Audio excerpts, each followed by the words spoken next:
tonight, in honor of this week's Torah portion, Noach, when the world is flooded with water, when the world is in a mikvah, when the world is with total immersion. We discussed our spiritual service, our nullification, entering into our spiritual mikvah, and how nullification to God is the greatest magnet for his presence. Hi, Eliza. How was the holidays? Baruch Hashem, and still taking them in. Bezras Hashem will take them in throughout the entire year. Amen. Amen. Amen. Amen. Amen. We envision it like you have these suitcases and you just put in and put in and put in and put in. You like grab.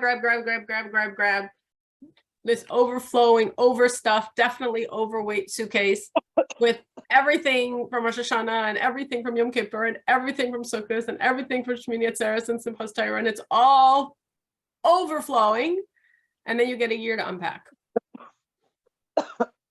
So definitely it should be, we should be joyously unpacking for a year, and then we can find out what we really took in.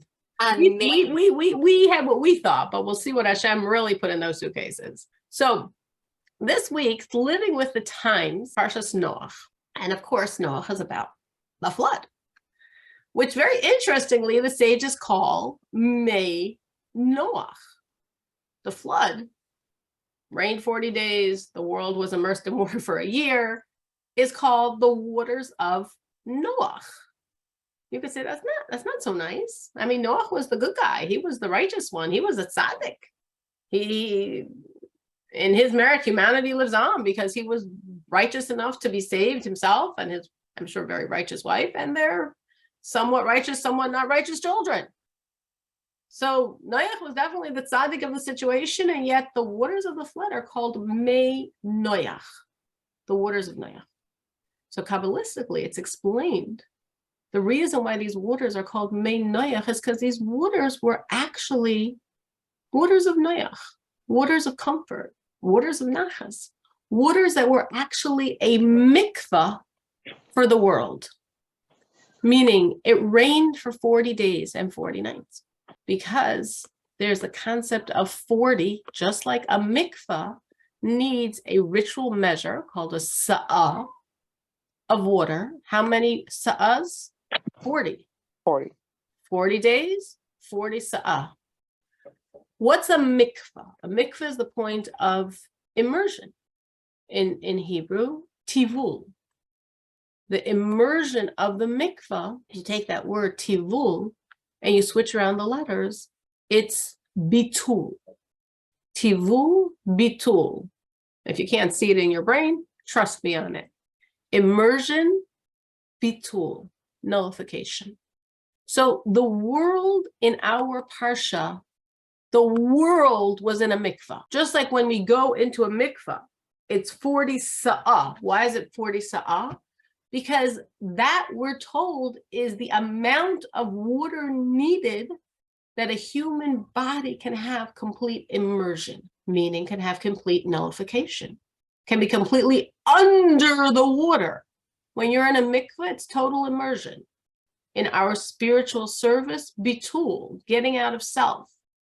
And when you do that, it impacts us, it elevates us, it makes us a vehicle for godliness. And that's what happened to the world during the flood, during the Mabul.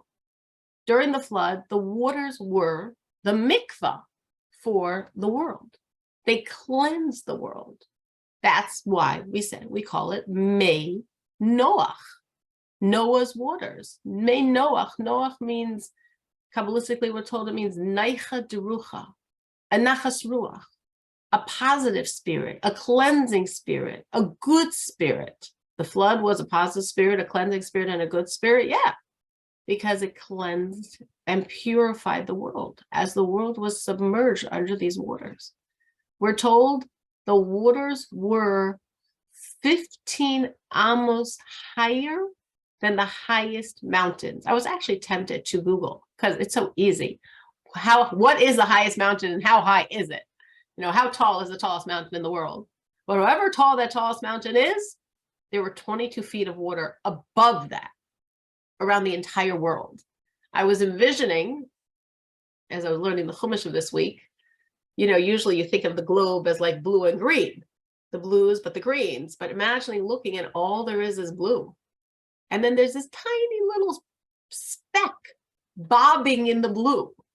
And that tiny little speck was that teva, was that ark that contained in its tiny little dimensions all the future of mankind, all the future of the world. And now we have a whole world and 8 billion of us, and it's all coming from that tiny little bobbing ark in a world of blue. 22 feet of water higher than the tallest mountains. So it was total immersion. It was total tivul, total immersion, total bitul, total nullification. And that brought the cleansing to the world. So we know that, of course, in this class, we always want to make it practical. Practically speaking, the work of this week is bitul. This is the week of the flood. This is the week of the waters of Noah. This is the week when the world was immersed in a mikvah. This is the week when we really want to focus on our inner mikvah, inner immersion, and nullification, bitul. And that's really the straightest road to godliness. The most essential godly trait is self-nullification. Literally, nullification is the magnet that attracts God. It doesn't mean you can throw everything else in the garbage. It doesn't mean Shabbos, kosher, let's be nullified. Obviously, when you're nullified, you serve and everything else flows. But the core energy that attracts God and should be flavoring your Shabbos and your kosher and your compassion and respect and honesty and is bitul, is nullification. It is literally the magnet that attracts Hashem. Nothing attracts Hashem except our nullification to him. And it actually, God says, I cannot be in a place that's taking up space exclusive from me. When you are taking up space, so to speak, when it's our space and not God's space, it's as if we're pushing God away, as if there's no room for him. So when we conversely work on our nullification, like is the work of this week, and we do it, and we really, really, really create that space for God, that's bitul. We're giving God space. We're allowing him to be present. And when we allow him to be present, the blessings just naturally flow. So there are many, many, many dimensions to nullification. There's a lot to talk about, a lot of different ways of working on nullification. Is one better than the other?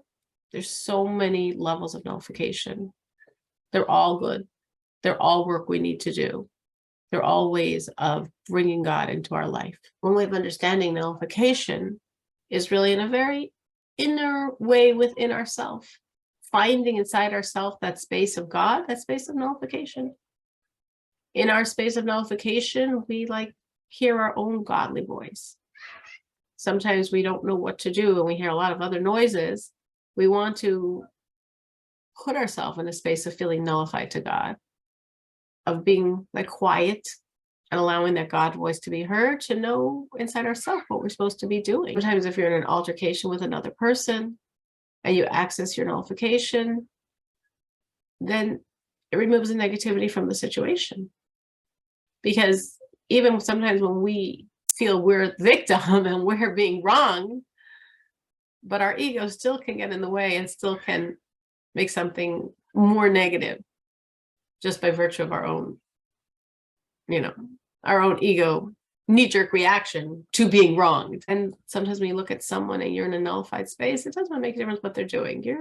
You're okay with it. It doesn't bother you. There's a famous incident with the founder of Chabad Hasidus, Admor Zaken, the Alter Rebbe, the author of the Tanya, who once came to a town that was very opposed to the Hasidic movement, but they all were very brilliant scholars, and they knew the Alter Rebbe was a very, very, very brilliant scholar. So on one hand, they didn't really want to hear from him because he was a Hasidic Rebbe, but they also wanted to hear from him because they knew he was a Talmudic genius. So the deal was, if you can answer all our questions, we'll listen to you. He said, yeah, I'll take it. Otherwise, we'll like tar and feather you out of town. No problem. And as this was in a very famous city of Talmudic scholarship called Shlov, and all the great scholars of the town are gathered, hundreds of them. And as they ask their questions, the Alter Rebbe doesn't answer. He just listens to one long, complicated question, next, another long, complicated question, next, another long, complicated question. And scholar after scholar is saying all their complicated questions, and he's not saying anything. And when they all finished, he started singing a Hasidic melody, a nigun. And as he sang the nigun, each scholar felt lifted up to the place of his bitul, his God energy inside of him, the place where he could answer his own question. That's what bitul does. When we're really nullifying and we're really hearing that God energy inside of us, we know the answers. The answers are all inside of us. And when we're in this base nullification, we can hear them. There's a story with Lubavitcher Rebbe. Actually, it's a famous story. Not everyone knows all the details. So to me, it's a personal story because my father's part of it. Somehow that detail of my father usually doesn't get quoted in the story if you're not giving the blow-by-blow rendition. But my father was close. My father, this was before he lived in Baltimore, he lived in Washington, D.C. He worked for the government. Father was a Lubavitcher Chassid, a follower of Lubavitcher Rebbe. At the same time, he was also a scientist of note working for the Pentagon. And he was very friendly with a certain social worker at the time. His name was Rabbi Weinreb, who went on to leave social work and become a rabbi and moved to New York and had a very illustrious career there. But this time he was a nobody in Washington, D.C. And he was going through what we would probably call a midlife crisis. And since he was close to my father, to speak to my father about it, and my father said, I think you should speak to the Lubavitcher Rebbe. I said, okay. He's going to call the Lubavitcher Rebbe and he's going to try to make an appointment. This is probably in the 60s, so like in the mid 60s. And my father gave him the number and he called the Rebbe's office and and the Rebbe's main secretary, Rabbi Chadikov, answered. And he said to Rabbi Chadikov, he's a Jew from Washington. And he very briefly outlined, his issues, his questions, that he needed to speak urgently to the Lubavitcher Rebbe. Rabbi Chadikov said, well, of course, we could, of course, make an appointment for you, but, several months from now. Rabbi Weinreb said, I need it earlier, Rabbi Chadikov said, okay, wait just a minute. Now, the Rebbe generally never spoke on the phone. Sometimes you could hear his voice in the background. So this was one of those times. And Rabbi Chadikov was giving over to the Rebbe, a Yid from Washington was saying, whatever, that he needs an appointment with the Rebbe as soon as possible because of all of these urgent, pressing questions he needs to discuss. And the Rebbe said, okay, well, if he's a Yid from Washington, he should speak to a Rabbi Weinreb. Okay. Now, Rabbi Weinreb hears this. And he's like, Weinreb, that's me. And then Rabbi Chadikov conveys the message. He said, okay, the Rebbe said, until you can have this appointment with the Rebbe, you should speak with Rabbi Weinreb. There's a Rabbi Weinreb in Washington, and he'll be able to guide you. And Rabbi Weinreb said, that's me. I'm Rabbi Weinreb from Washington. So Rabbi Chadikov was really like, So he didn't know what to answer. So he went back to the Rebbe. And he said to the Rebbe, in the background, Rabbi Weinreb hears this. He says he's Rabbi Weinreb from Washington. So the Rebbe said, well, if he's Rabbi Weinreb, then that means he should speak to himself. And Rabbi Weinreb said, ever since he's followed that advice, he's understood that the message of the Rebbe to him doesn't mean we don't consult with other people. It doesn't mean we don't consult with a rabbi or a rebbe or a Rosh Yeshiva. Of course we do. Of course we do. But we should also understand that inside ourselves, we have answers to many of our questions. And we should consult with ourselves. Remember, it says, till this day, if he has a big question, a big dilemma, because he learns something of the Rebbe, like to put himself in that space, and then he tries to find the answer inside himself. And as we nullify ourselves, that inner voice, that voice of the answers, comes out more and more and more strongly. So that's one dimension in nullification. Mrs. Kern? Yes. Sorry. we had a whole class on nullification, I remember, and I never Yeah. really understood, but is it basically the idea that, I know that everything comes from Hashem. I accept that everything comes from Hashem. I know that everything comes from Hashem. And so I do my part in the physical world. So, if there's illness, you go to the doctor, you take your medicine, but I just say, Hashem, the rest is up to you. Is that nullification? So you're saying your nullification is nullifying yourself to, say it again. Why would you call that nullification? Because you're I don't accepting that it's all understand. I don't God? understand. I don't understand the concept. I'm saying, is the concept saying accepting that everything comes from Hashem and that Hashem is the only one who can save and heal and give parnasa, let's say. So in the case of an illness, you do what you can here on earth in terms of like the physical, but then you just leave the rest to Hashem. You say the rest is up to you, Hashem. I'll do my part. I'll give tzedakah. I'll pray. I'll say my extra tehillim, whatever. But the rest is up to you. Now you heal me or you send the refuah. Is that That's nullification? absolutely nullification. I wasn't talking about that. As I said, nullification has Okay. many, many levels. Right. And I didn't get to that level yet. I started with the most basic inside yourself.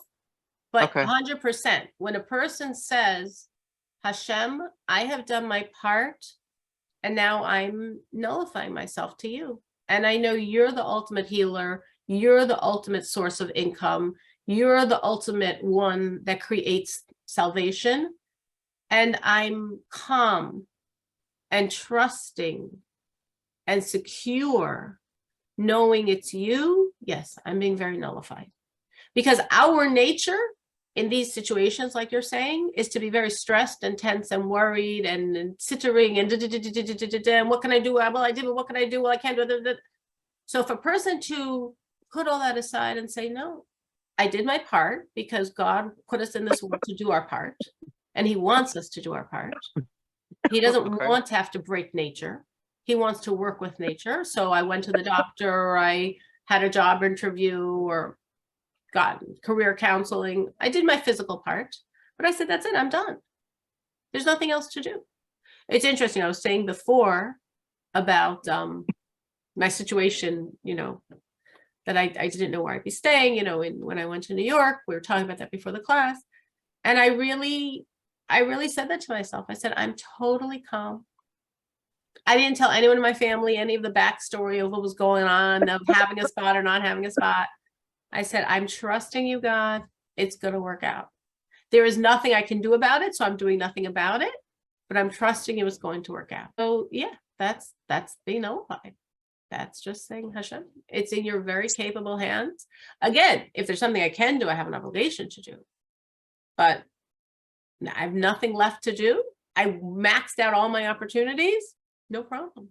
Should I try to create another something I can do? No. You did what you needed to do, done. You don't have to overstress yourself in that. So being calm and not anxious and nervous and worried is part of nullification? Absolutely. Because in the situation you're discussing, because what you're saying is the nullification is nullifying my natural self, which is stressed or worried or take charge or micromanaging or feel that I run my life, and saying, actually, I don't.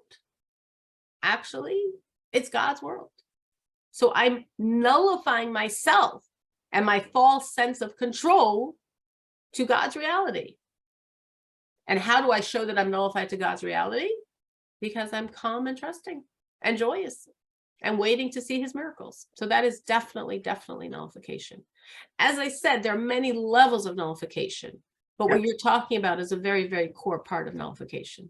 Nullification to God, I give it over to him. I'm nullified. It's your world, God, and I know you're running it. And therefore I'm calm. Sometimes things look obviously good to us. Sometimes things don't look so obviously good to us. But when it's obvious and when it's not obvious, it's only him. So it's you. I'm trusting. I'm positive. I'm relaxed. I'm nullified.